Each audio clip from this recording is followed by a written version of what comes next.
Hey guys, I am here with Rich Sadiv, our new owner in Fair Lawn, New Jersey, and one of his first clients, Brendan Brown, who started with us actually in 5th grade, which was about, 8-9 years ago, Yeah.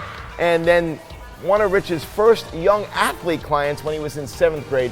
Unbelievable success story, first of Rich going from a coach to a director to a business owner, and Brendan Brown going from a 7th grader now, a successful high school athlete, and accepted to West Point Military Academy, which is a great accomplishment. Rich, talk us through this 7 years of Brendan and what you've done and how you brought Brendan along and the relationship you fostered with him. Bill, it all started out on that bench right over there.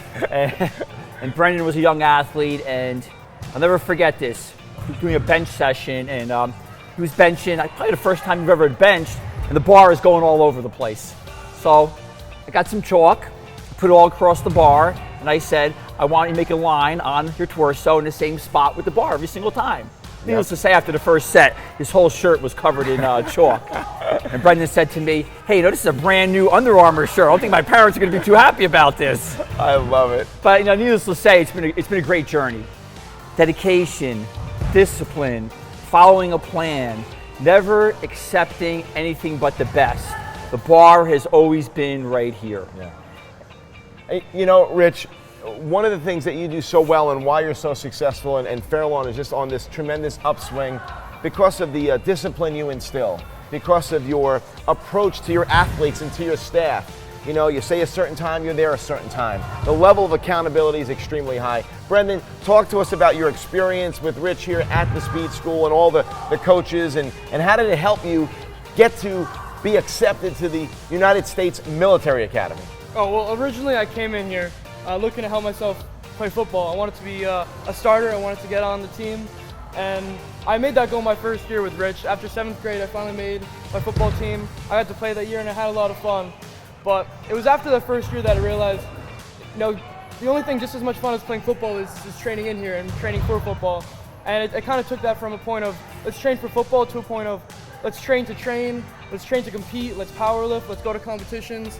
So we really started off in one direction, but we ended up finishing in a completely new place that I never thought I'd be at. I look at you two guys and it's like a little Rich protege here. Basically, yeah. You guys look alike. It's unbelievable. And that's the secret, guys. Rich has created followers, disciples of what he's about. He lives it. He just got done training. He's in it and into it. What are the biggest takeaways you got from this experience? When you talk about training here at the Priestley Speed School with Rich and the guys and being around, what can you share with our network? What can you share with the people out there that you really can say, man, I got a couple things and this is what's most important? Well, there's a lot of things you need to be successful. And I had Rich, which was my biggest factor, and I had some great guys I trained with, but the biggest thing is you really have to want it. And you can't come in here. I see so many guys come in here because their coaches tell them to or their parents tell them to. And you can become successful that way, but you'll never achieve greatness unless, it's your number one goal. If you want to be great more than you want to breathe, and that's what I do every day. If you want to be great more than you want to breathe, man, this kid is laser. I'm going to feel really safe with this guy protecting our country. No. I'm telling you right now. Rich, anything else you wanted to add to kind of close this out in terms of what you can share in terms of bringing a young child to where he is today through high school into the U.S. military Well, academy? Bill, I'll say this. I helped Brendan a lot, but Brendan helped me a lot too. And it was a two-way street because the commitment that he deserved, I made sure every time we put our toes on the line at 3:30, I had to give my A game because I know he was expecting my best to give him his best. Wow. Guys, the takeaway here for me, when you're not going to get a lot of athletes and a lot of kids in like Brendan. He is unique. But you will get a couple. You will find them, and you feed off these guys. And what I've seen happen over the last 7 years, they've kind of fostered this relationship, and people wanted to be a part of that. The groups with Brendan have grown. Yes. You've created multiple groups because of this Right. relationship. He's trained with over 100 different athletes. 100 different, they want to be around it. So the takeaway, you get these 2 or 3 athletes that are really into it. You kind of build around them. You foster these relationships, help them grow. And your whole book of business just went through the roof.